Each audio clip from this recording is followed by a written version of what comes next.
Good afternoon, everyone. Thank you so much. You are waiting until now for the last presentation in this afternoon. My name is Huang, come from Qihoo 360. Our team is focusing on the radio and hardware security. Okay. My presentation today is about the LTE security, about a kind of attack to redirect the cell phone into downgrade into the weak secure network.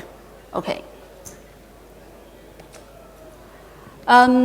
We know that 4G network, i.e. the LTE network, is more advanced, secured, but it doesn't mean it's absolutely safe. So in last year, in the Black Hat Europe,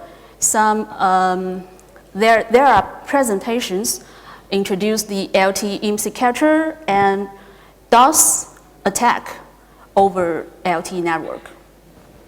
This picture shows the tool they use, laptop plus USRP. We will also use such tools to do further attack, to do redirection.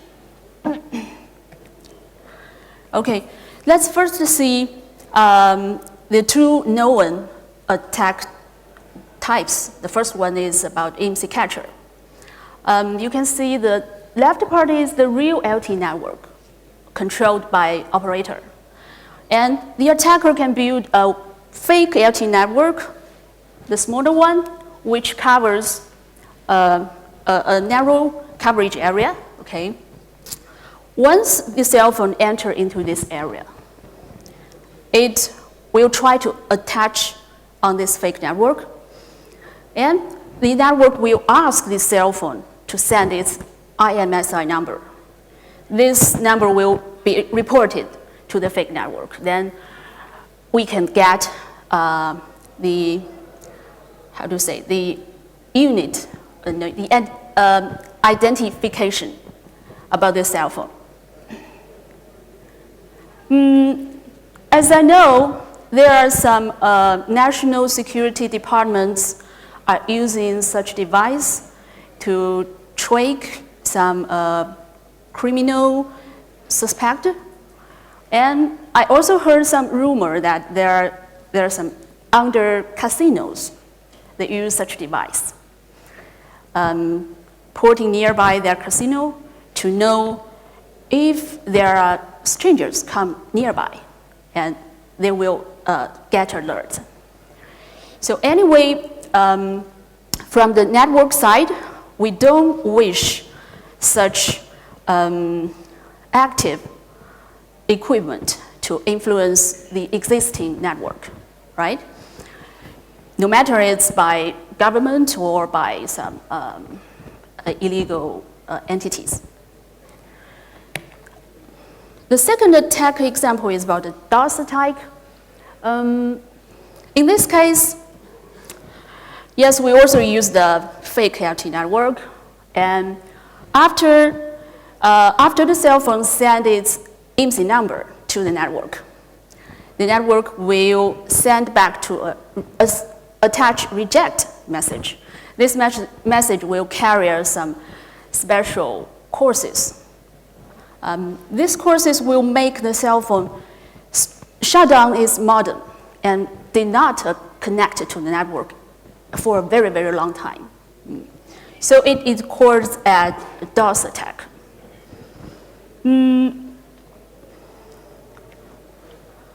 For me, I did a further step.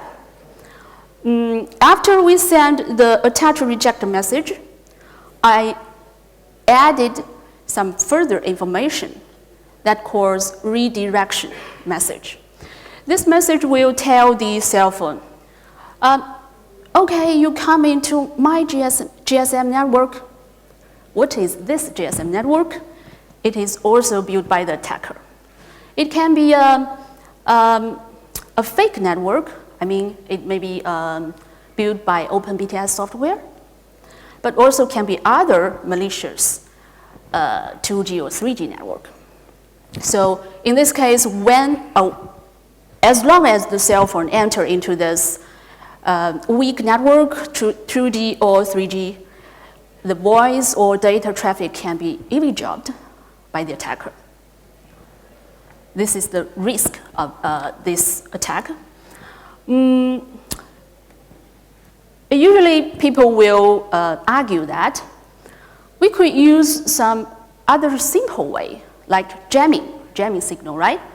You can jam in the existing 4G network, and then the cell phone will automatically downgrade it to 2G or 3G, right? But the advantage of this attack is you can choose the target. You can choose to tell this cell phone go to that network and tell other cell phones go to operator's 4G network. So the other people will be not influenced by your attack, right? I will show a demo to you, but firstly, I want to introduce the system, the platform we use. The left part is a fake GSM network.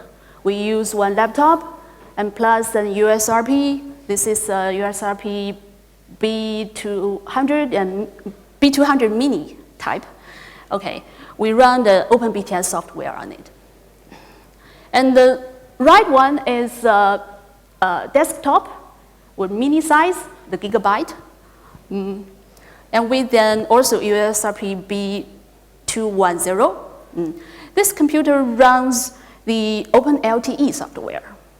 It creates a fake LTE network. Here is a short video. Because the whole procedure for the cell phone turned from the real network to our fake 4G network, then to the fake 2G network is a very, very quick process, right? So the video is very short. Only 1 minute, so please watch it carefully. This computer created a 4G network. We sent a touch reject to this IMSI number. Then we direct it to a given frequency. This is an iPhone. He received a message and keeps staying in this fake network. It cannot go back to the real network. Let's check the computer 2G fake network.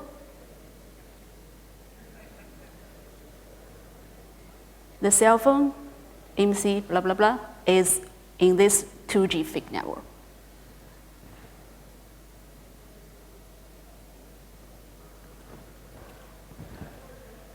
Okay.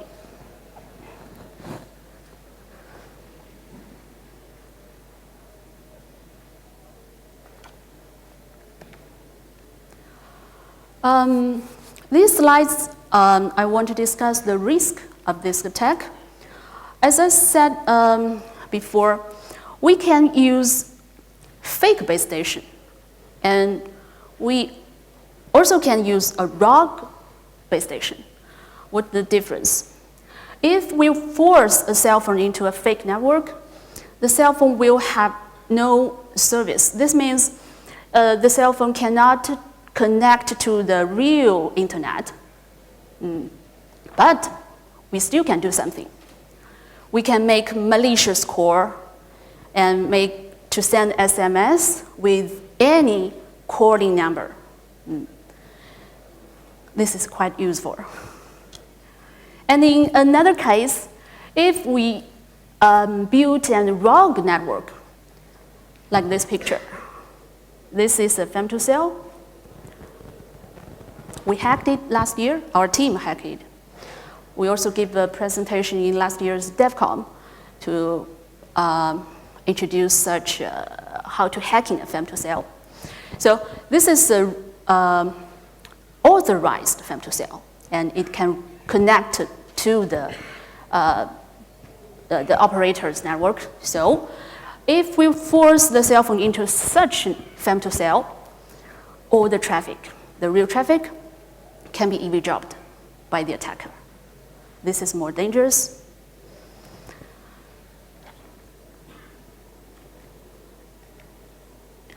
From these slides, I will introduce the principle of how the attack realized.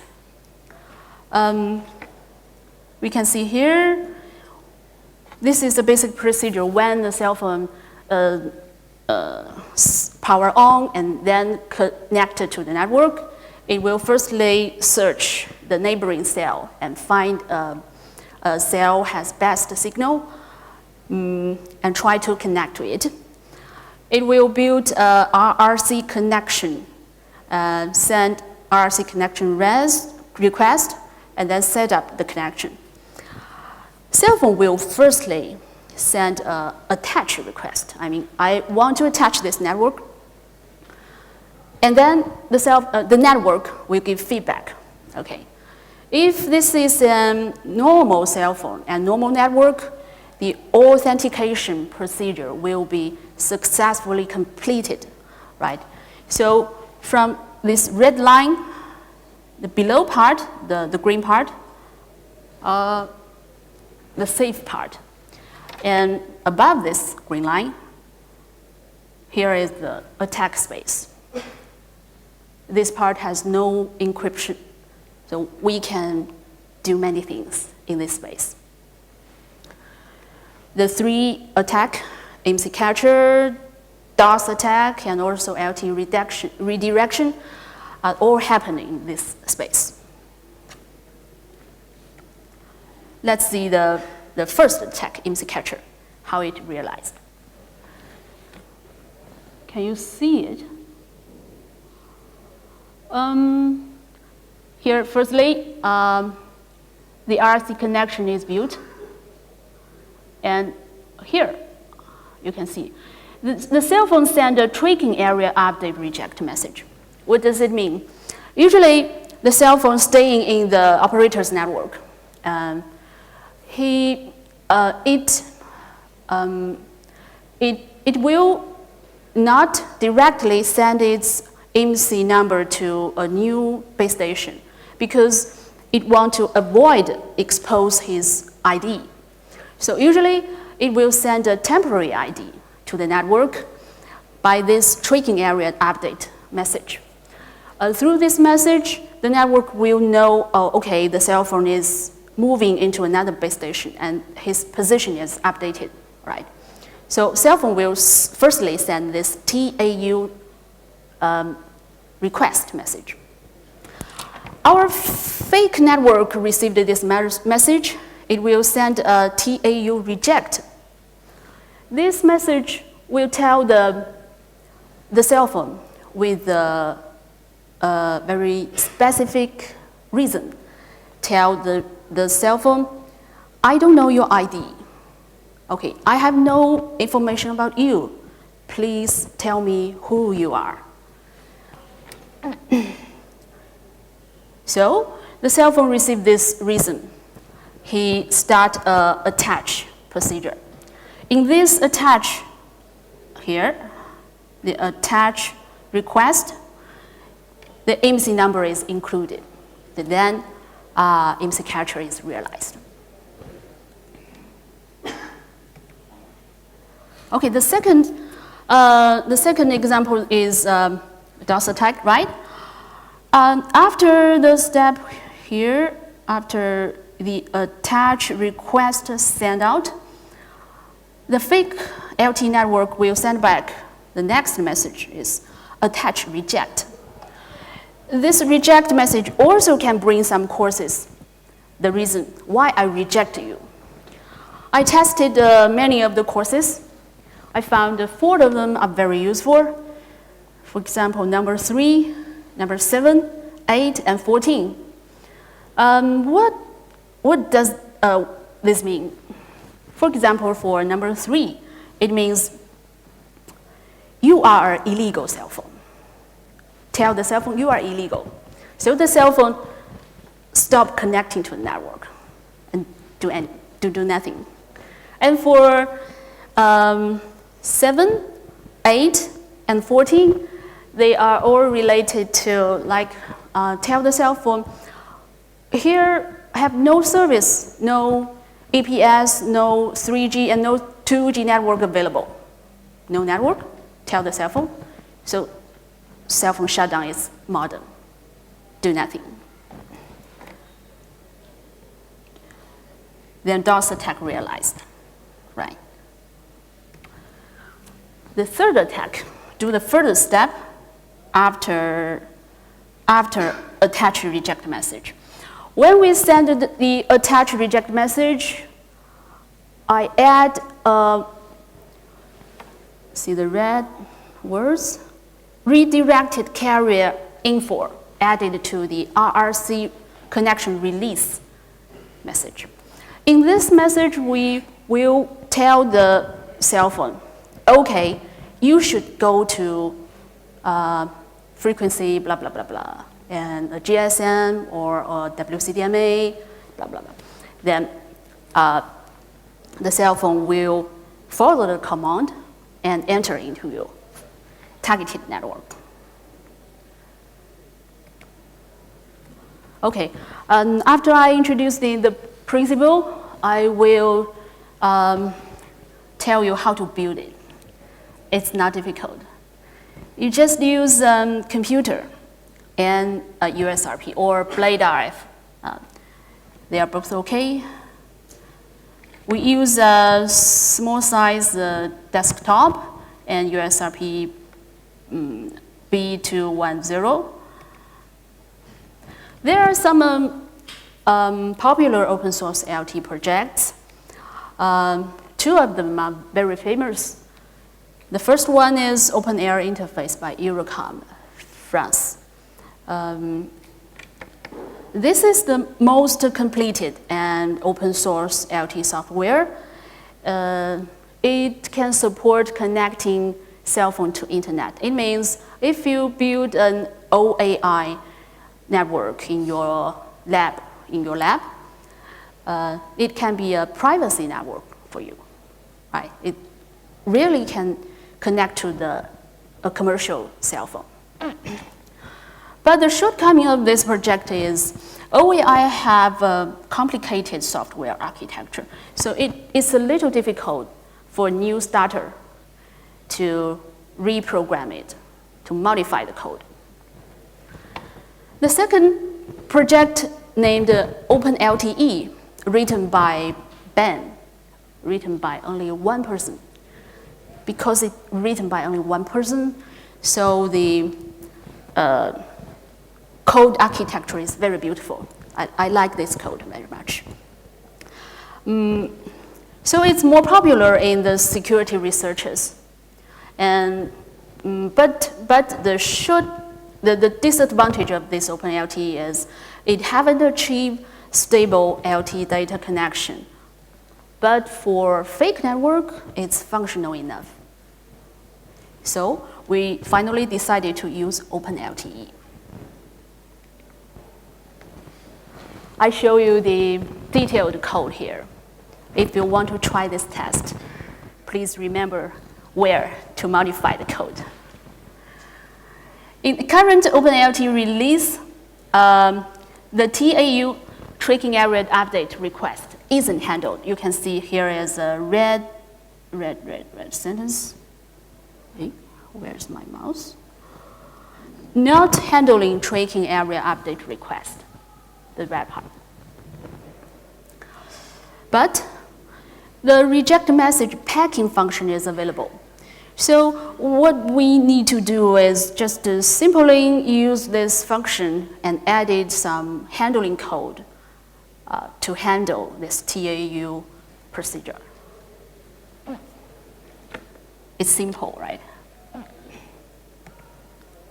Oh, here is the, I mean, you can handle the TAU reject. Okay. For the second attack, I mean the DOS attack, remember how how we realize that? We send attach reject with some special courses, right? Let's see the source code here. The function is send attach reject. Okay, this function has a parameter. It's the EMM course. You just need to fill the special courses here. Then the cell phone will really shut down. We test a lot of cell phones, especially iPhones. Almost all the iPhones is influenced by this attack. Some of the Android cell phones are influenced. And for the third attack, it's a little complicated. You have to read the 3GPP specification and to know how to construct the redirection message. Here, you need to write the redirect carrier info message and insert it into the RRC connection release message. This function is here, RRC pack connection release message. We need to add something here below for this message. The right picture, you may not see it clearly, is screenshot from our test cell phone. This cell phone is for debugging purpose. It has logging function. So here is the log. I can verify from the log that the cell phone did receive the redirection info. For example, here, this is a GERAN, that means a GSM. And starting ARFCN number is 42. This is the frequency number. So the cell phone will, following the command, go to the frequency 42 cell okay, into that. Okay. Before this slide, or the previous part, I introduced how to do the attack. Okay, but I'm not a very, how to say, I have not very strong attack capability. I'm a lack of the imagination how to do bad things. So usually I will stand at the defender side and to think why there is some vulnerability. Why is RRC redirection message not encrypted? Is there some reason? I asked some of the 3GPP standardization experts, and I find my finding is not new. This is not a new problem. I found a very old document in almost 10 years ago. In January 2006, 3GPP has a document. Here they introduced the forced handover attack.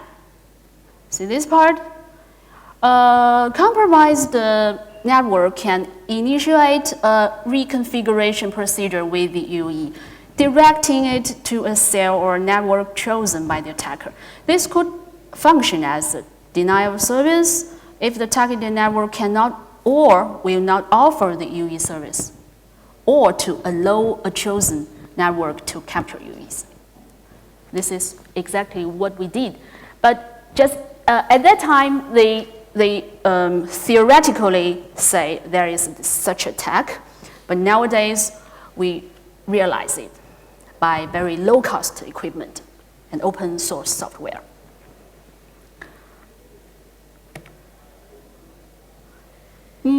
And I also find just 10 months later, in November 2006, 3GPP made a decision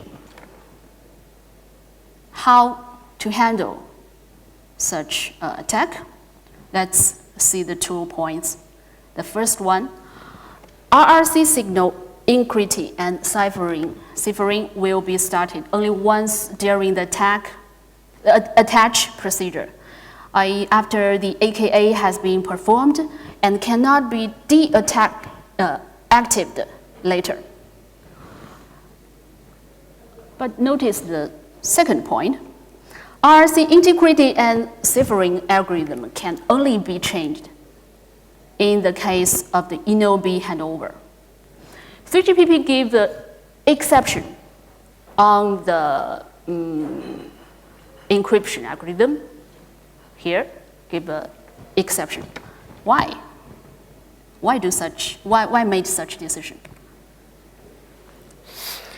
The standardization expert told me, in some special cases, for example, in earthquake or during some hot events, there will be too many cell phones trying to access one base station, like this picture showed. A lot of the base station is full loaded. Maybe only 1 or 2 base station is light loaded.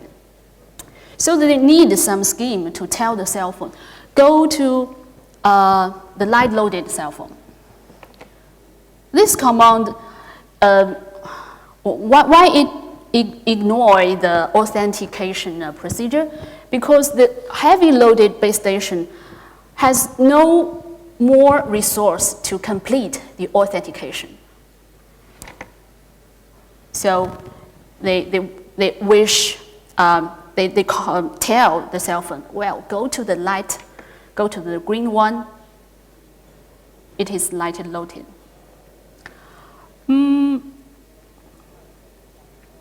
If someone argue that, why the cell phone can not auto select another base station? If you don't tell the cell phone which base station is light loaded, the cell phone will blindly and inefficiently search one by one. And this action will increase the whole network load. So this is the reason why such RRC redirection signal is not encrypted. Okay, this slide I show not only the redirection attack reason, but also the other attack reason here. See the left part? The first one is global roaming. The best advantage of cellular network is it has global roaming function, right? That's why IMSI catcher is always successful. Because I can give another example. You know Wi-Fi in Wi-Fi system. Attacker can track your MAC address, right, to know your position. And we also know after iOS 8 and Windows 10, there's some method to randomize the MAC address to protect your privacy, right? But we also know this randomized MAC address only happened under very strict conditions. And there is an exception. If you want to use, let's say, Wi-Fi hotspot 2.0 specification, that hotspot 2.0 is a Wi-Fi roaming specification. As long as you enable Wi-Fi roaming, the MAC address randomization is disabled. The reason is, if you want to roaming, you need to tell the network who you are. You need to first give your ID, and then the network can authorize you, right? So roaming and IMSI catcher is conflicting. The designer has to make a trade-off between them. And also for DOS attack, this is considering to save the battery energy. Suppose if in this environment, there's really no network, the network is broken, no service. So if your cell phone is keep searching the network and try to attach, the battery energy will quickly consumed out. So the designer used such a scheme to save battery energy. Okay, so the third line is this is a conflicting pair, load balance, and redirection attack.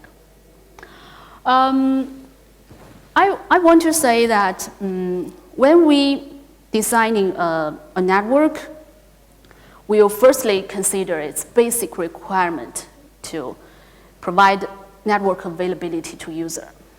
And privacy is a little higher level requirement, right?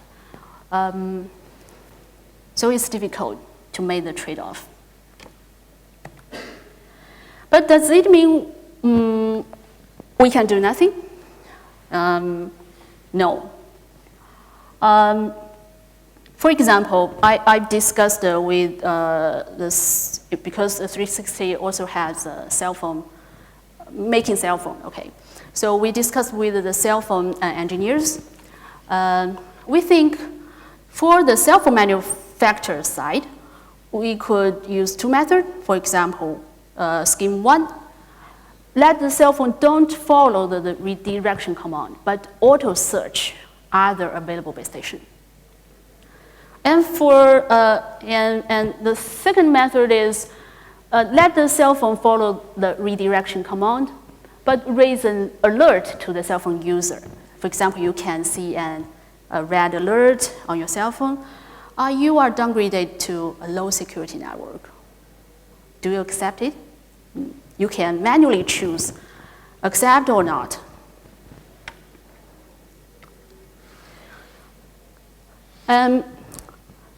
We know the root of this problem is due to the weak security of legacy network 3G and 2G, right? So from a standardization side, they think it should fix the weak security of legacy network. That means the GSM. They want to fix it. How to fix it? This is a very old network, and there are many old network equipment. It's very difficult to do upgrade. So how to do? Here is very fresh news. This meeting happened just in this month. 2 weeks ago, there is a 3GPP SA meeting. In this meeting, GSMA sent an liaison statement to 3GPP. This document gives some proposal for legacy security issues and mitigation proposal.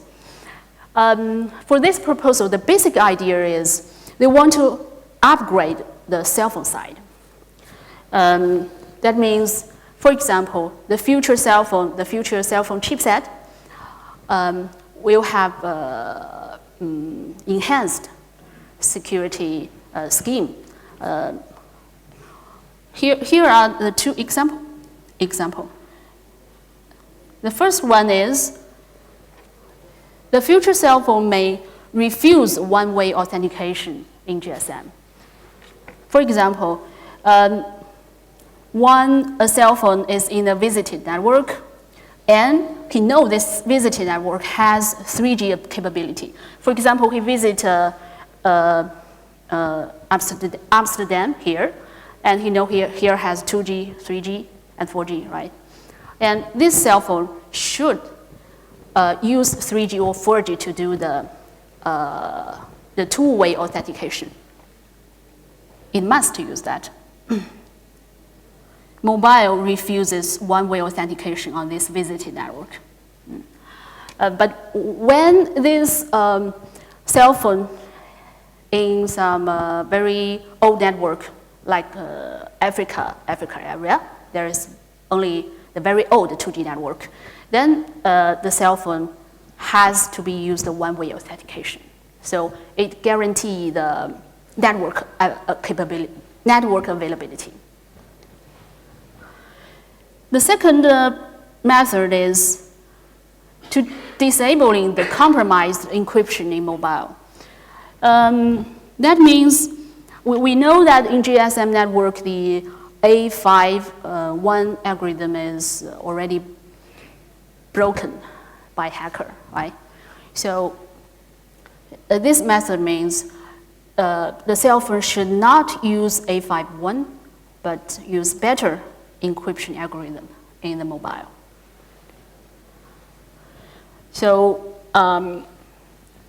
we can see this is a good start for standardization entities.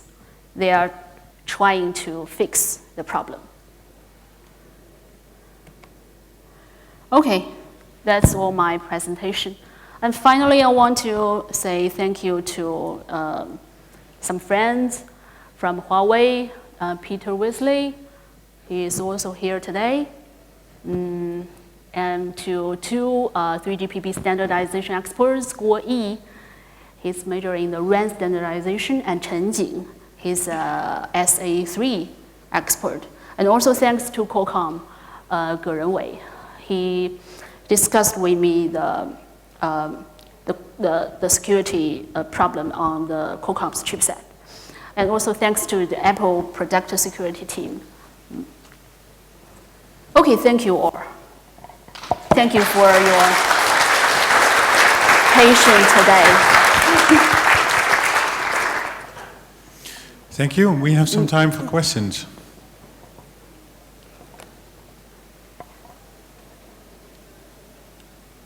I think it's clear, very clear, right?